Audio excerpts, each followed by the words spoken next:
Friends, महिना सुरू झाला आहे, पण पगार आधीच संपतोय का?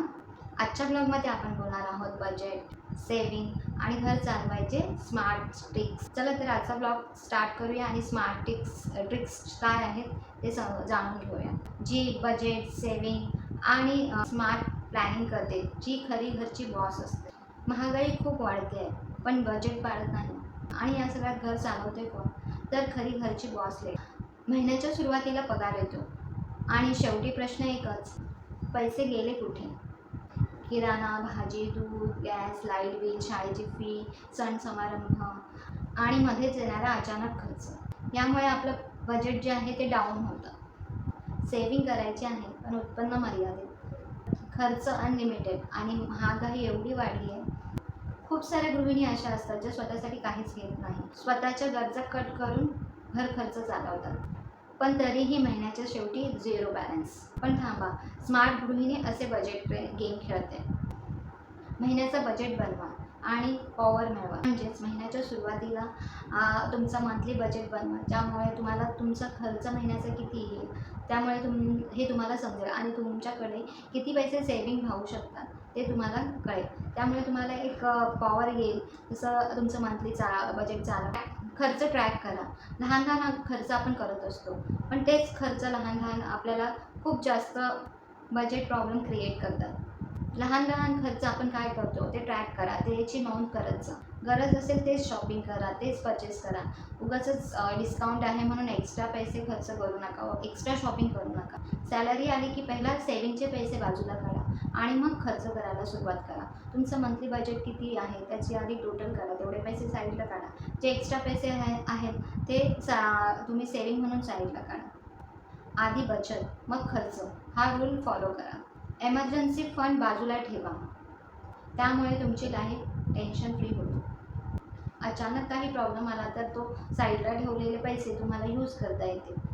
तर एमर्जन्सी फंड आपण कसा बाजूला ठेवायचा ते मी तुम्हाला शेवटी सांगते, आणि एक्स्ट्रा दुसरी बचत कशी करायची ते एक मी तुम्हाला नंतर शेवटी सांगते. Extra income extra power. म्हणजेच तुम्ही काही घर बसल्या काही काम करायला सुरुवात करा. जसं पापड बनवणे, लोणचं बनवणे, शिवण क्लास करणे, क्लासेस घेणे. हे तुम्हाला एक्स्ट्रा इन्कम मिळवून देईल. ऑनलाईन काम करा.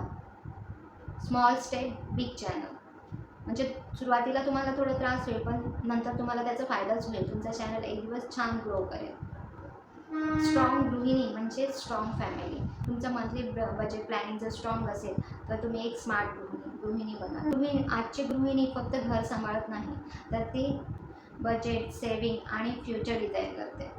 तर मी आता तुमच्याबरोबर शेअर करणार आहे की मंथली सेविंग कशी करायची.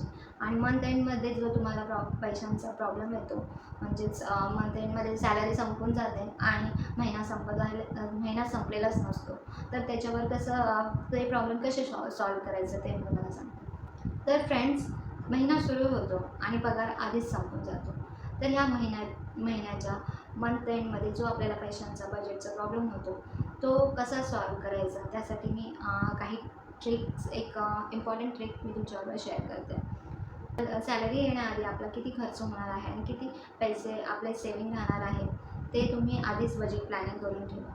आणि जे तुमचा खर्च होणार आहे ते पैसे साईडला काढा आणि जे उरलेले पैसे आहेत ते तुम्ही साईडला काढा. ठीक आहे. आणि फर्स्ट म्हणजे तुम्ही मंथली तुमच्याकडे 2 पिगी बँक ठेवा. त्याआधी तुमची SIP, तुमची LIC किंवा काही जे इन्व्हेस्टमेंट असेल ते करून झाल्यानंतर तुम्हाला ही सेविंग करायची आहे.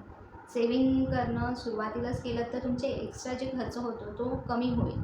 ते तुम्हाला स्वतः कमी करायची गरज नाही, ते तुमचं आपोआप कमी होणार जर तुम्ही ही ट्रिक वापरली.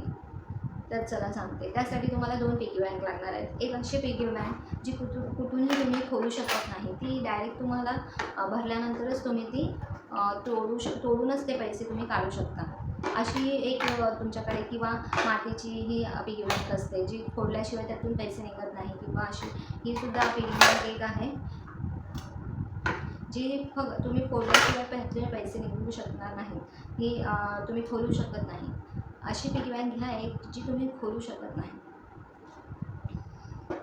आणि एक अशी साधी पिगी बँक घ्या जी तुम्ही इझिली खोलू शकता, त्यातून पैसे तुम्ही काढू शकता. ही तुमची मंथली बजेट आहे आणि ही जी बजेट आहे ती तुमची म्हणजे लाईफ टाईम बजेट आहे. जोपर्यंत ही पिगी बँक पूर्ण भरत नाही तोपर्यंत ही तुम्हाला यूज करायची आहे.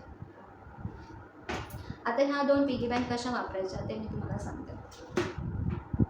फर्स्ट, जेव्हा आपल्याकडे मंथली सॅलरी येते, ती हजबंडची असेल किंवा तुमचे पैसे असतील, तर ते काय करायचं, त्यातले तुमचा जोही खर्च आहे, जे इन्व्हेस्टमेंट आहे ते सगळं करून झाल्यावर तुमचा एक बजेट प्लॅन करा. त्यातून काही 1000, 500 जे पण तुम्हाला असं वाटते की नाही हे माझ्याकडे एक्स्ट्रा पैसे आहेत, 1000, 2000 जे असते ते तुम्ही याच्यामध्ये टाका. जी पिगी बँक तुमची खुलू शकत नाही ती ते पैसे तुमचे अशा या पिगी बँकमध्ये टाका.